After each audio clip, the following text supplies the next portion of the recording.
Hey everyone! Today's video is going to be my official review of the Sony A7 Mark II.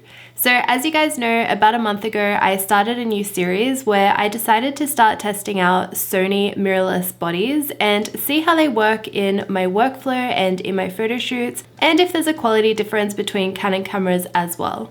So I did a bunch of photo shoots with both the Sony A7 Mark II and my Canon 5D Mark III. So if you guys haven't checked out those behind the scene videos, I'll leave them all down below for you. So there's a couple of things that I noticed you guys mentioning in the comments of those videos that I wanted to address just to start off this review. The first thing is that you guys were saying it wasn't a fair comparison since I was using native Canon lenses on the Canon body, but Canon lenses on the Sony body with an adapter. So just to clear that up for you guys, I like to do kind of real world comparison and camera tests just to see how it works within my workflow and whether I can use it for photo shoots or weddings or any client jobs that I have. So for me personally, I've been using Canon for the past 10 years. I've built up an entire Canon kit with Canon lenses, Canon flashes, just everything to do with Canon. And a question on a lot of people's minds who use these bulky, heavy DSLRs is that they really want to see if a Sony mirrorless camera, which is a lot lighter, would be able to fit into their kit just to make life a little bit easier, maybe as a backup camera or a travel camera or something like that. Probably wouldn't buy a whole kit of Sony lenses. They would just use the Canon lenses that they already have. At least that's what I personally would do, which is why I wanted to test out the Canon lenses on the Sony body. So the next thing I was asked a lot is what adapter was I using to use my Canon lenses on the Sony body. I was using the Metabones 4 adapter, which personally I found worked really well, and I got super crisp, sharp photos with really nice color rendition as well. I pretty much have no complaints about using my Canon lenses on the Sony, except for focusing, which we'll get into in a little bit. The next question I got asked a lot is why am I reviewing the Sony A7 II when the A7 III is out? I actually started this series before the A7 III came out and it wasn't actually available in Australia yet. Even though it's not the flagship camera at the moment, I still wanted to prove that you could get amazing shots out of the A7 II anyway. And I also wanted to use the older version of that Sony camera before I tried out the new version, just so I had something to compare it to and give you guys a fair review when I do use the A7 III. As a Canon user, here are my opinions of what it was like shooting on a Sony for the very first time. So using the Sony A7 Mark II was overall an amazing experience. It was a really easy camera to use and I absolutely love the results and the image quality it produced. As I mentioned in the first behind the scenes photo shoot I did with the Sony vs Canon, I do prefer using the live view mode on the Sony as the viewfinder looked really digital and was throwing me off a little bit while we were shooting. Whereas on Canon, I do prefer using the viewfinder as the LCD live view mode is really slow in between taking photos, whereas the Sony, it's super fast when you shoot in live view mode. Taking photos with live view mode on Sony made me shoot a little bit differently. This isn't necessarily a bad thing. I feel like it just made me use different angles that I don't normally use, and it actually helped me be a little bit more creative with my framing as well. I feel like that really stood out at the end of the day of the first photo shoot. I feel like I got a really cool angle by holding the Sony camera slightly lower than where my eyeline is, and it just framed the shot really nicely. And these ended up being some of my favorite photos from that day. So I'm going to be popping up some raw photos that are completely unedited straight from the camera from both the A7 II and the 5D Mark III, so you guys can see the difference in the color rendition and the skin tone. Overall, I was really happy with the colors that the Sony produced. I feel like I couldn't really tell much of a difference between the Sony and the Canon. Funnily enough, I even posted a comparison photo online. I posted it on my Instagram story, my Twitter, and I asked you guys to let me know which photo you think was taken on the Sony and which one was taken on the Canon. Out of like so many results, I think only maybe 1 or 2 people got it right. So you really can't tell in the final photos which image was taken on which camera. Something I wanted to mention is that if you shoot in RAW and you like to edit your photos in Lightroom just like I do, then skin tone doesn't really matter that much of what it looks like when it comes out of the camera, as you can really easily adjust that in Lightroom.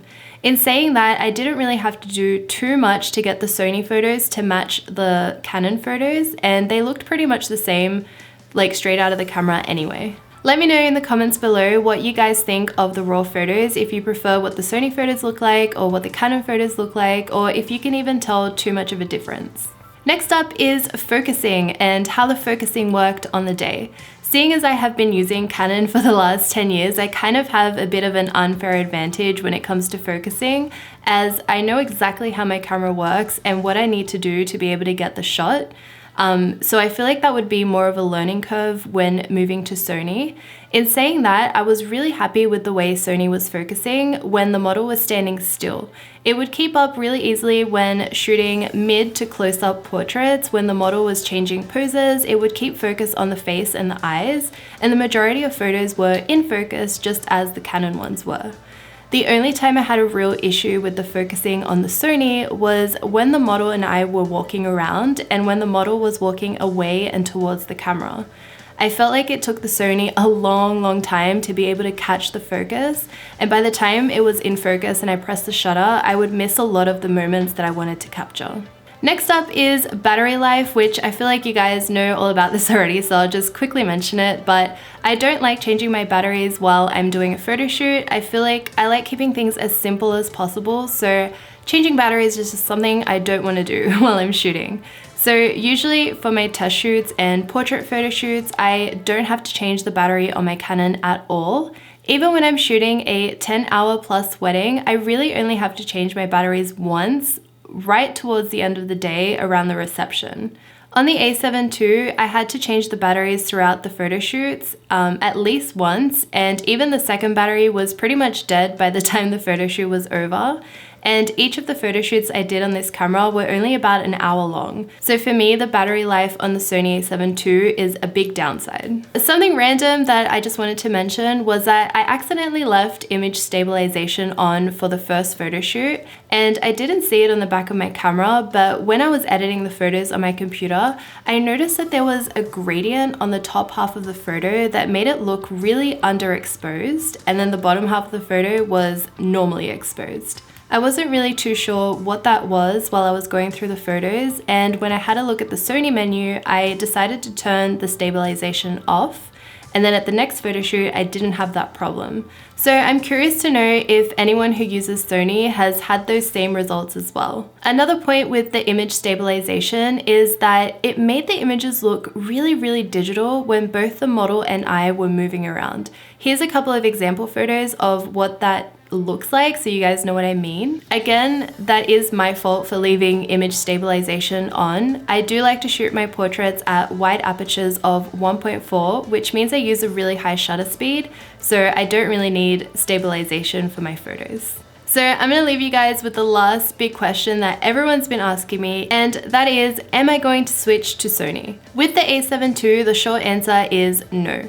Unlike the Canon 5D Mark III, which has 2 card slots, the A7II only has 1, which means that my photos aren't instantly backed up while I'm shooting them, which makes it unsafe for me to take it to a client shoot or a wedding or even just a personal photo shoot, as you never know when a memory card can corrupt. So that's another big downside for me. I definitely need dual card slots. With this series, it also really isn't my intention to pick one camera over another camera. I really want to test out different gear, keep my workflow interesting, and show you guys what different camera bodies and lenses look like at on-location portrait photo shoots. So this puts an end to my Sony A7II series that I started filming for you guys, but I'm so excited because I just got the Sony A7 Mark III, and my first photo shoot behind the scenes using this camera is going to go up next Wednesday, so please keep an eye out for that. I'm so excited to share with you guys how those photos came out and also do a whole bunch more photo shoots with this camera.